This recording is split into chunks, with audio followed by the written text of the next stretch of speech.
Guys প্রথমে reel দেখো, তারপরে কিছু ফানি ফানি কমেন্ট পড়বো। তো লেটস গো। আরে বাপের হোটেলে খাইয়া বাইক নিয়া ঘোরো, সুন্দরী মায়া দেখিলে মুচকি হাসি মারো। পুজো হয়ে হেঁটে ভালো লাগতাছে বন্ধু হে, ছেলে তোর নেশা নেশা চোখে যেন আর একটু হলে পোদ মেরে দিত। পাশে বরফেন, তাকে নিয়ে নাচু। দিদির ফিউচার হাজবেন্ড এসে গেছে। বলেন কি?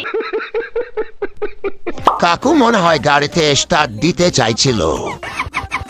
সুন্দরী মায়া দেখিলে মুচকি হাসি। পাগলটা ভাবছে এটা আবার কি যন্ত্র। পিছনে যেটা আছে তোর আব্বা নাকি? দিদি পাগলটা তোর দুধ খেতে চায়। खत्म।